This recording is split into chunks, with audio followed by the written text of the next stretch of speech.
Crisis in Beirut, Lebanon involving Turks. Do we know what is happening in Beirut now? We should address this question immediately. This time, Israel targeted the residential area in Beirut, which has resulted in significant damage. According to Lebanese officials, this is the first time this area has been hit. There were 2 consecutive massive explosions, claiming the lives of 22 individuals. Additionally, at least 100 people have been injured.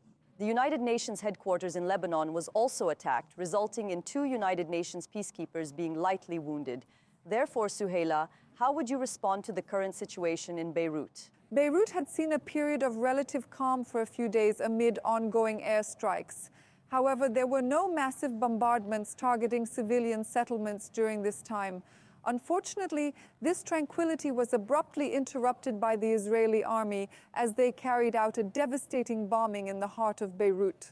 Strikingly, this marked the 3rd instance where they struck a different location, this time the Bashura neighborhood, known to house civilian residents rather than being a Hezbollah stronghold like Dahya.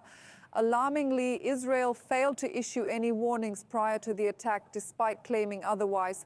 This unequivocally constitutes a grave incident, verging on the classification of a war crime.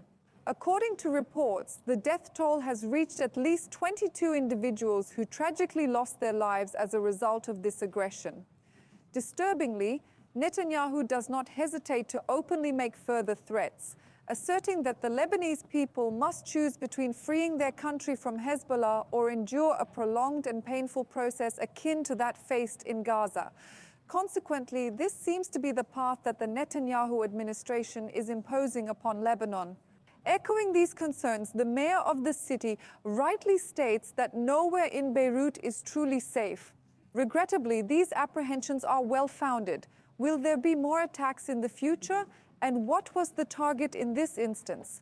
The Israeli side asserts that the building struck was intentionally chosen to target Hezbollah leadership and the brother-in-law of Nasrallah, but information emerging tells a different story.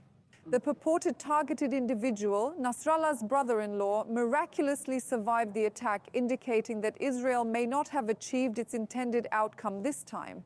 It is crucial to underscore, however, that there were civilian casualties, emphasizing the tragic loss of innocent lives amidst the conflict. Additionally, you mentioned the involvement of the United Nations. It is worth noting that the UN's role in this situation remains consequential. In a certain sense, Israel was engaged in a conflict with the United Nations due to the war and brutal attacks that transpired. The violence reached Gaza, targeting the United Nations aid agency dedicated to Palestinian refugees. The agency's employees, headquarters and camps became the focus of these attacks. Adding to the tension, Antonio Guterres, the United Nations Secretary General, was declared persona non grata in Israel.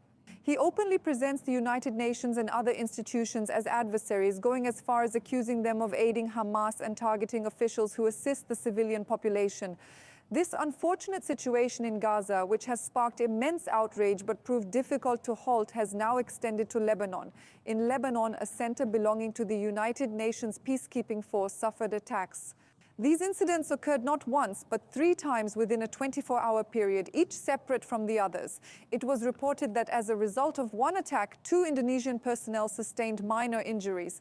Predictably, the United Nations responded with anger, labeling these assaults as war crimes. Consequently, Israel's reaction, objective and demand can be summarized: the relocation of the affected center.